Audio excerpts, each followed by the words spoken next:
அருட்பெரும் ஜோதி அருட்பெரும் ஜோதி தனி பெரும் கருணை அருட்பெரும் ஜோதி எல்லா செயல் கூடும் என் ஆணை அம்பலத்தே எல்லாம் வல்லன் தனையே ஏத்து.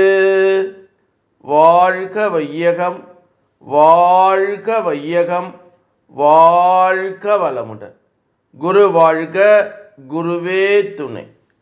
அருட்பெரும் ஜோதி அகவல் உரை விளக்கம். மூவிடம் முன்மையின் முன்னிய தொழில்களில் ஆவிடம் அடக்கும் அருட்பெரும் ஜோதி என்று திரு அருள் பிரகாச வள்ளலார் ராமலிங்க சாமிகள் பாடி அருளச் செய்த திருவருப்பா அகவல் வரி பாடல். ஓரறிவு முதல் ஆறறிவு வரை உள்ள உயர்திணை அற்றிணை ஆகிய எல்லா ஜீவன்களும் மனம், வாக்கு, காயம் ஆகிய மூன்றினால் ஆற்றப்படும் செயல்பாடுகளில் அமையுமாறு அடக்கி ஆளுகின்ற அருட்பெரும் ஜோதி ஆண்டவரே என்று பேராசிரியர் பாலசுப்ரமணியம் ஐயா அவர்கள் பாடி வள்ளல் பெருமான் பாடிய அற்புதமான பாடலுக்கு உரை விளக்கம் எழுதியிருக்கிறார்.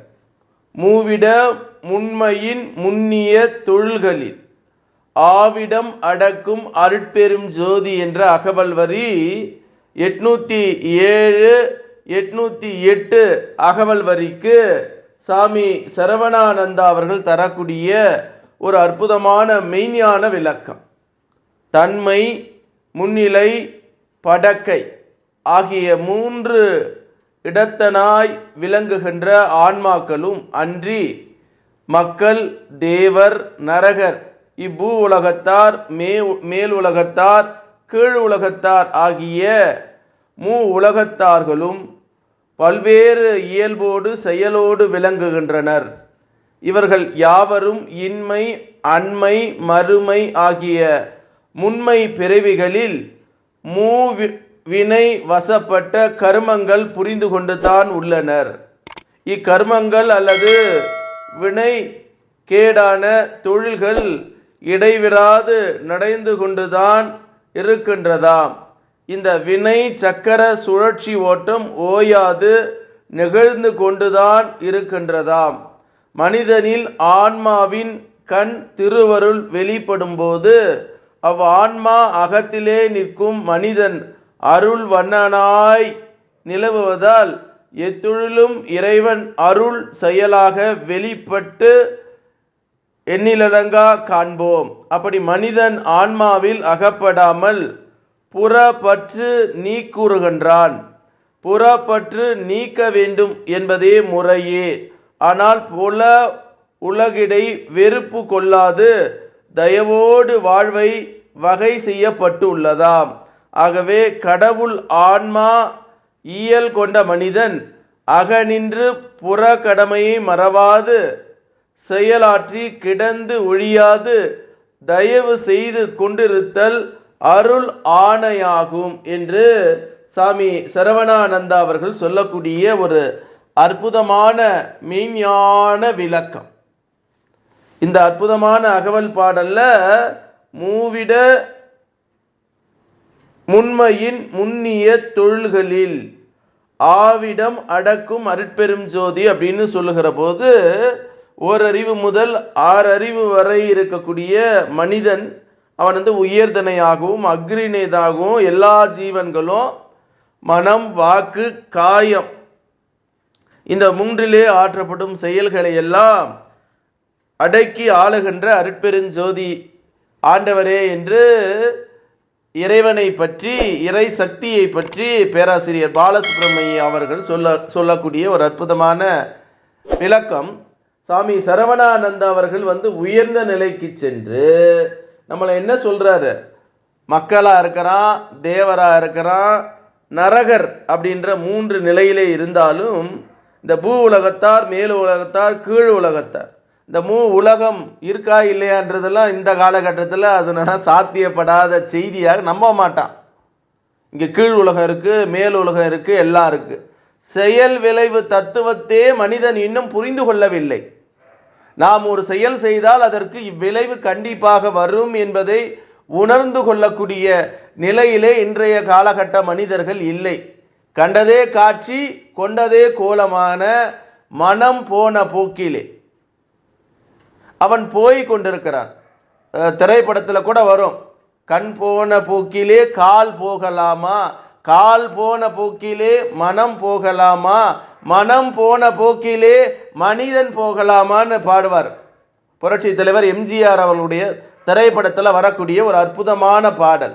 அப்போ மனதை இதமாக வைத்திருக்கக்கூடியவன் தான் மனிதன். அப்போ அவன் எப்படி இருக்கணும், தன்னுடைய தன்மையும் தன்னுடைய அறிவாட்சி திறனையும் உயர்ந்த நிலைக்கு, உச்ச நிலைக்கு தன்னைத்தானே உயர்த்தி கொள்ள வேண்டும். முடிந்த அளவுக்கு நல்ல மனிதர்களோடு எண்ணத்தை ஏற்படுத்தி கொள்ள வேண்டும். நம்ம நல்ல எண்ணங்களோடு பயணித்தாலும் கூட புற எண்ணம் கொண்ட மனிதர்கள் தொடர்பு ஏற்படுது. அது உறவினராக இருக்கலாம், அல்லது நண்பர்களாக இருக்கலாம், திடீர் சந்திப்பில் நிகழக்கூடிய நிகழ்வாக கூட இருக்கலாம். நம்ம அகநோக்கு பயணத்திற்கு போய் கொண்டிருப்போம். அப்போ அந்த புற எண்ணங்களை கொண்ட புற சக்தி, நீ மட்டும் அகத்துக்கு போறியா, நீ புறத்திலே இருந்து புண்ணாய் செத்து போ என்று சொல்லக்கூடிய நிலையில நம்மை திருப்பியும் புல இன்ப உணர்வுகளுக்கும் உணர்ச்சிகளையும் தூண்டி விட்டு நம்மை பாழ்படுத்துகிறது. அதாவது திட வைராகியம் வேணும். ஆன்மீகத்தில் உயர்ந்த நிலையில வாழ்க்கையிலே வெற்றி அடைய வேண்டும் என்கிற எண்ணத்தோடு செயல்படக்கூடியவர்கள் திடா வைராகியம், விடாமுயற்சி, அதை பற்றியே சிந்திக்கக்கூடிய, சதாகாலம் சிந்திக்கக்கூடிய ஒரு ஆற்றல் மனிதனுக்கு வரணும். அப்போ அந்த ஆற்றல் வந்தாதான் அவன் இந்த பூவுலகத்திலே வாழ முடியும். இந்த பூவுலகத்திலே வாழ்ந்து நிறைவான வாழ்க்கை வாழ்ந்து மரணமில்லா பெருவாழ்வை அடையக்கூடிய அந்த முக்தி நிலை, அகநிலையை நாம் உணர முடியும் என்பதைத்தான் வள்ளல் பெருமான் அற்புதமான அகவல் வரியில் மூலமாக அதை நம்ம விளக்கி சொல்றார். விளக்கி சொல்வதற்கு காரணம் என்ன, அதில் சுக்குமா சொல்லி அருளாளர்கள், ஐயா பாலசுப்ரமணியா போன்ற அருளாளர்களும், ஐயா சரவணானந்தா போன்ற அருளாளர்களும், நிறைய பேச்சாளர்களும், ஊரா நடிகள்லாம் கூட எழுதியிருக்கிறான்றாங்க. அந்த புத்தகம் எனக்கு இன்னும் கிடைக்கல.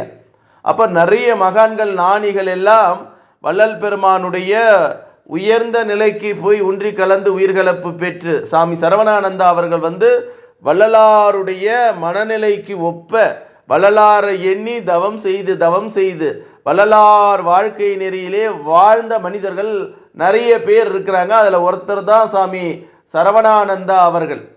சாமி கோவை சிவபிரகாசம் ஐயா கூட நிறைய சொற்பொழிவுகளை நான் தொலைக்காட்சியிலே பார்க்கிறேன். அப்புறம் அந்த யூடியூப்லலாம் பார்க்கும்போது அவருடைய வாழ்க்கை படுக்கையாக இருந்து கொண்டு சொல்லக்கூடிய செய்தி, அப்போ இறைவன் எந்த நிலையிலும் இருந்தாலும் அவரை கண்ணும் கருத்துமாக பாதுகாத்து அவர் மூலம் மக்களுக்கு நன்மை அடையக்கூடிய செய்திகளை சொல்லக்கூடிய ஒரு அற்புத கருணையுள்ள தயவுடையவனாக இறைவன் இருக்கிறான். அப்படி அந்த தயவுடைய இறைவனுக்கு நம்ம போக விடாமல் தடுப்பது மாய சக்திகள், அந்த புற இன்ப காட்சிகள், புற இன்ப வாழ்க்கைகள், சுகபோக வாழ்க்கை. ஒரு மனிதன் சுகபோக வாழ்க்கையை வாழ்ந்து கொண்டிருந்தால் அவன் இறைவனை நினைக்க மாட்டான். ஏன்னா அவனுக்கு நினைச்சு கேட்டதெல்லாம் கிடைக்குது. ஏதோ அவன் தாய் தந்தையர் செய்த புண்ணியமோ முன்னோர்கள் செய்த புண்ணியமோ கிடைக்குது, அதனால கண்ணை மறைக்குது.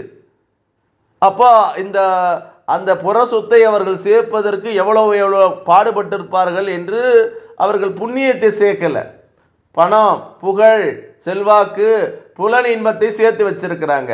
அப்போ நல்ல கருவிலே திருவிடையான் என்று சொல்லக்கூடிய நல்ல முன்னோர்கள் வயிற்றிலேயும் தாய் தந்தையர் வயிற்றிலேயும் பிறந்தவர்களுக்கு அக இன்பம் கிடைக்கும். அந்த அக இன்பம் புற இன்பத்திலே இருப்பவரை கூட கூட்டி செல்லக்கூடிய ஆற்றலும் சக்தியும் கொடுக்கும் என்பதை சொல்லி, அருட்பெரும் ஜோதி அருட்பெரும் ஜோதி தனி பெரும் கருணை அருட்பெரும் ஜோதி எல்லா செயல் கூடும் என் ஆணை அம்பலத்தே எல்லாம் வல்லன் தனையே ஏத்து இன்று வருமோ நாளைக்கு வருமோ அல்லது மற்ற என்று வருமோ அறியேனும் கோவே துன்றுமலை வெம்மாயற்று வெளிக்குள் வெளி கடந்து சும்மா இருக்கும் சுகம் என்று பாடி அருளச் செய்த திரு அருள் பிரகாச வள்ளலார் ராமலிங்க சுவாமிகளின் திருவடியை வணங்கி, இந்த பூமியிலே வாழக்கூடிய சித்தர்கள், ஞானிகள், மகான்கள், ஜீவமுக்தர்களுடைய திருவடியை வணங்கி, இறைநிலையோடு என் எண்ணத்தை கலக்கவிட்டு உங்கள் அனைவரையும் மனதார நெஞ்சார வாழ்க வளமுடன், வாழ்க வளமுடன், வாழ்க வளமுடன் என்று வாழ்த்துகிறேன். நன்றி, வணக்கம். வாழ்க வளமுடன்.